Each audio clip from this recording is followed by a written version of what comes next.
बिल्कुल, ये बात क्यों नहीं सकते हो? एक थ्योरी है, जिसको हम बोलते हैं क्वांटम मेमोरी इरेज़र।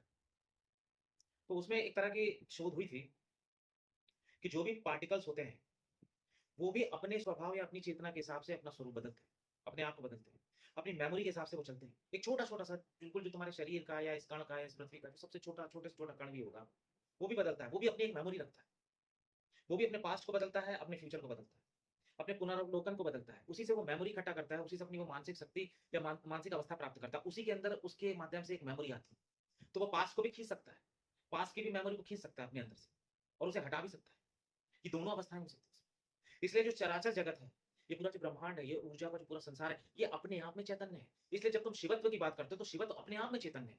या विष्णु की बात करते हो, विष्णु भी अपने आप में चैतन्य है। ब्रह्म भी अपने आप में चैतन्य है। अब उनको तुम अलग-अलग पार्टिकल्स, एटम्स या किसी भौतिक के नियमों के हिसाब से समझ लो, प्रकृति की अवस्था के नाम से समझ लो या उनका जो तुमने रूप बनाया है, मंदिरों में बनाया है, मूर्तियों में बनाया है या जो भी चीज़ बनाया है, अब वो तुम्हारे ऊपर है कि तुम किस में ज़्यादा सुकून या सरलता या सुविधा महसूस करते हो, ये सोचो। तुम्हारी बुद्धि किस इस हिसाब की है। अगर बहुत ज़्यादा इंसान मूढ़ होगा या सरल होगा या बुद्धि ज़्यादा नहीं चलेगी, तो वो हमेशा मूर्ति को खोजेगा, किसी को खोजेगा। उसको सीधा बोलोगे कि ये करंट है, तो वो देख नहीं पाएगा, वो समझ नहीं पाएगा, उसको फिज़िक्स समझना पड़ेगा करंट के लिए। और या तो उसे महसूस करना पड़ेगा छू के।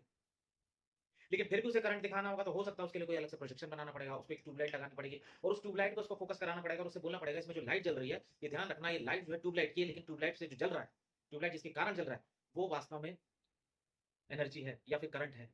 तब वो धीरे-धीरे उसको समझेगा। तो कुछ लोगों को आकार की ज़रूरत पड़ती ही है, उनकी बुद्धि के कारण, उनकी क्षमता के कारण या उनके भाव के कारण, उनके स्वभाव के कारण, उनकी मेमोरी के कारण। तो हर जो पार्टिकल होता है, वो अपने आप में चैतन्य होता है। हर पार्टिकल अलग नहीं है, क्योंकि एक ही पार्टिकल से सारे पार्टिकल बने हैं, तो सारे पार्टिकल अलग नहीं है, सभी पार्टिकल एक ही हैं। और हर पार्टिकल में उसकी अपनी एक चेतना है, एक व्यवस्था, एक स्वरूप है, उसकी अपनी एक मेमोरी। जैसे तुम्हारे प्रत्येक शरीर के एक-एक सेल की अपनी एक मेमोरी, उसकी याद है, उसका स्वरूप है, उसका व्यक्तित्व है, उसका जानना, समझना, वो छोटे स्तर पे हो सकता है। लेकिन ज़रूरी नहीं है कि उसका छोटा और बड़ा स्तर उसके वास्तविक स्वभाव में कोई परिपूर्णता या विभेद पैदा करे। सबके अपने अलग-अलग तरीके के तुम्हें उस हिसाब से तुम्हारा एक स्वरूप बना हुआ है, तुम्हारा संगठन बना हुआ है, तुम्हारे पूरे शरीर की रचना बनी है। तो इसीलिए जो कण-कण में भगवान है, उसका वास्तविक स्वरूप यही है कि कण-कण में जो भगवान है, यानी जो कण है, उस कण-कण में भी एक तरंग है, एक चेतना है, एक सूक्ष्मता है। उसकी भी अपनी एक मेमोरी है, वो भी अपने आप में एक सूक्ष्म शरीर ही है। तुमने देखा जब तुम करंट को छूते हो तो कैसे भनभनाते, एकदम से कुछ ऐसा चलता है, कुछ तो है। अब उसी के हमने अलग-अलग नाम दिए हैं, प्रकार दिए हैं, लेकिन गति तो वही दे रहा है। अब उसको तुम विष्णु समझ लो। ये तो हमारे अपने तरीके हैं, हमारे अपने लॉजिक हैं, हमारे अपने शास्त्र हैं, हमारी अपनी एजुकेशन है।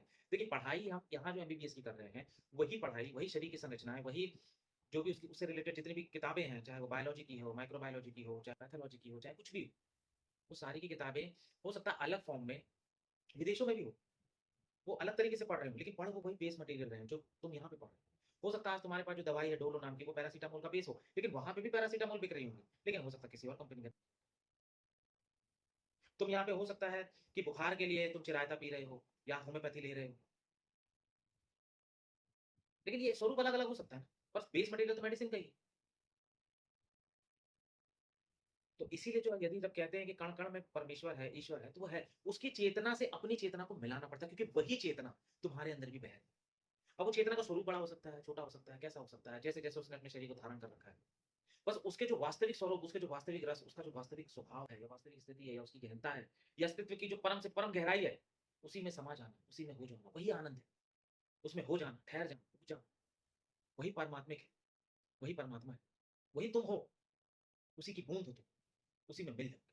और जब तक उसमें मिलन नहीं होगा, तब तक कुछ नहीं हो सकता। भटकते रहो, पागल होते रहो।